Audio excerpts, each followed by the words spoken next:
श्री कृष्ण कहते हैं, भाग्य को कोसने से बस एक बहाना मिलता है हमें अपनी जिम्मेदारियों से भागने का।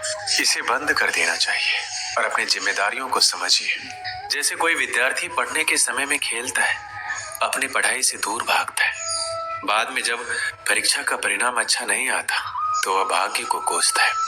आसान शब्दों में कहें तो मेहनती लोग भाग्य को कोसने के बजाय कड़ी मेहनत से सफलता हासिल करने में विश्वास रखते हैं। अपने दुख, तनाव या परेशानी के लिए अक्सर हम ही जिम्मेदार होते हैं। किसी काम को करते समय हमारी कोशिश में कमी की वजह से ही हमें तनाव होता है और हम दुखी हो जाते हैं। किसी भी काम को अंजाम देने के लिए 90% हमारी मेहनत या कोशिश का हाथ होता है, बाकी के 10% हमारे भाग्य का। इसलिए भाग्य को कोसने से पहले हमें ये सुनिश्चित कर लेना चाहिए कि कहीं हमारी कोशिश में कोई कमी तो नहीं रह गई, क्योंकि भाग्य को कोसने से कुछ भी नहीं होने वाला।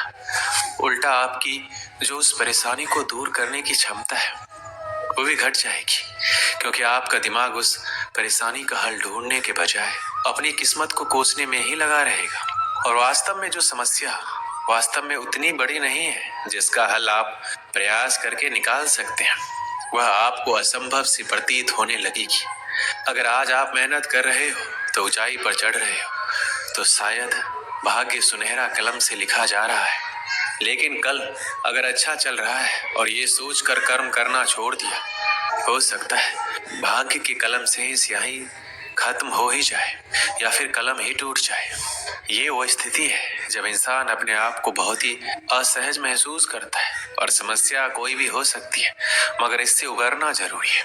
अगर जब भी कभी ऐसी स्थिति का निर्माण हो तो हमें अपने रिश्तेदारों या मित्रों की सहायता लेनी चाहिए।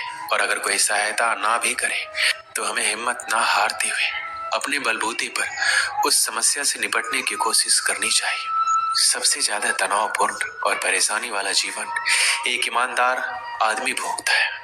सीधे पेड़ पहले कटता है और बुरे इंसान तनाव रहित और परेशानी मुक्त जीवन जीता है और अन्य के मुकाबले ज्यादा जीता है। एक बार ऐसा ही हुआ भगवान शिव के साथ। भस्मासुर ने शिव की तपस्या की और भगवान को खुश करके भस्म करने का वरदान ले लिया।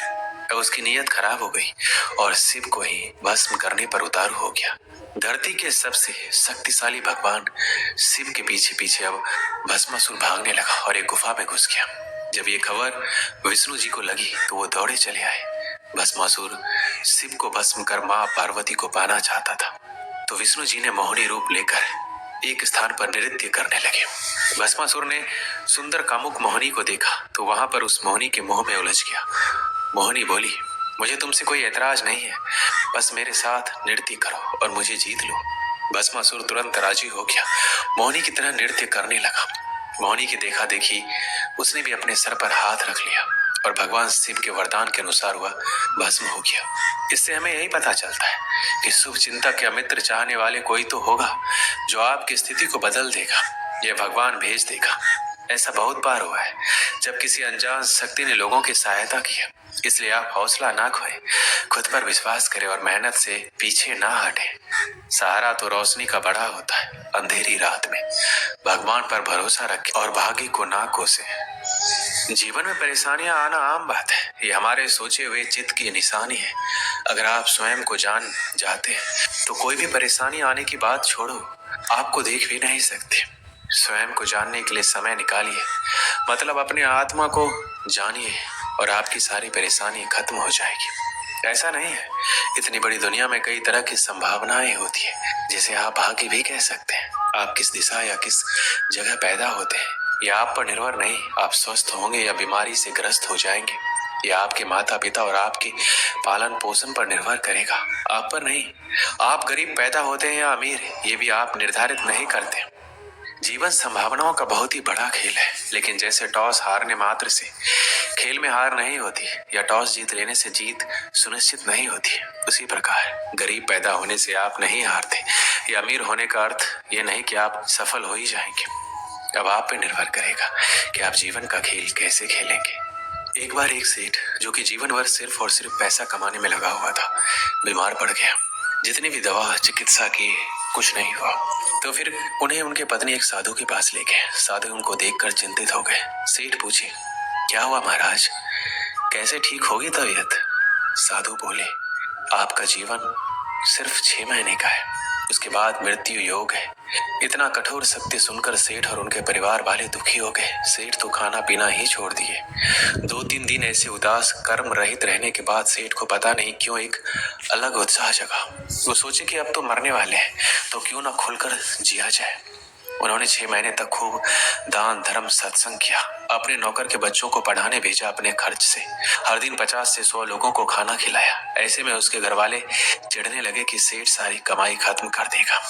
इसको लेकर उसके अपने बेटों के साथ झगड़ा हो गया। उन्होंने जिद करके अपने अपने हिस्से की जायदाद बांट लिए। सेठ को तभी पता चला कि जिंदगी भर इतना मेहनत प्रपंच शादी करके जो पैसा वो कमाया था, उसके दुख में वही पैसा उसको सबसे अलग कर दिया। उसका मोह भंग हो गया। वो और आग्रह करके धर्म किया, नए नए पेड़ लगाए, गौ सेवा किया। लोग भी उसे चंद महीनों में कंजूस सेठ से दयालु सेठ बुलाने लग गए। अब और 15 दिन बाकी था उसकी मौत का। सेठ अपना बचा हुआ घर और थोड़ी जमीन बीवी के नाम लिख दिया। 10 ब्राह्मण बुलाया, उन्हें खाना दिया और सन्यास ले लिया। सन्यासी बन सेठ गली गली घूमकर भगवान का नाम जपने लगा, मंदिरों में सोने लगा। अब उसे मृत्यु का भय भी नहीं था। वो उल्टा मरते हुए कैसे भगवान का नाम जपे, इसलिए सोना भी छोड़ दिया और नाम जाप करने लगा। आखिर में मृत्यु का दिन आया। सुबह ही सेठ नहा धोकर तपस्या में बैठ गया नदी किनारे। 1 दिन गया, 2 दिन गया, 3 दिन गया, मृत्यु नहीं हुई। सेठ रोज सोचता आज शायद मृत्यु होगा, लेकिन होता ही नहीं। आखिर में ऐसा करके जब 5 दिन हो गए, सेठ मुश्किल से चलकर थोड़ा अनाज भीख मांगने गया। रास्ते में वह साधु महाराज मिले और उसकी मृत्यु के बारे में बोले जो उसकी मृत्यु के बारे में बताया था। उसने साधु से पूछा, आप तो बोले थे हमारा मृत्यु होने वाला है, अभी हम मौत का इंतजार कर रहे हैं लेकिन आ नहीं रही है। साधु सेठ से कहा, आप बताओ इस 6 महीने में अपनी मौत को लेकर कितना डरे हो? सेठ ने कहा, पहले कुछ दिन को छोड़कर कभी नहीं, अभी तो गले लगा कर बैठा हूं। साधु पूछे, इतने दिनों में तबीयत कैसा है? सेठ को तभी एहसास हुआ आजकल ना उसका तबीयत खराब रहता है, ना ही मानसिक रूप से तनाव में है। अब सेठ को समझ में आया कि उसकी बीमारी उसके शरीर से अधिक उसकी मानसिकता से जुड़ी थी, जिसको उसके कर्मों ने कुचल कर रखा था। अब सेठ सहर्ष साधु का चरण स्पर्श किया और उनका शिष्य बनकर बाकी जिंदगी शांति से बिताया।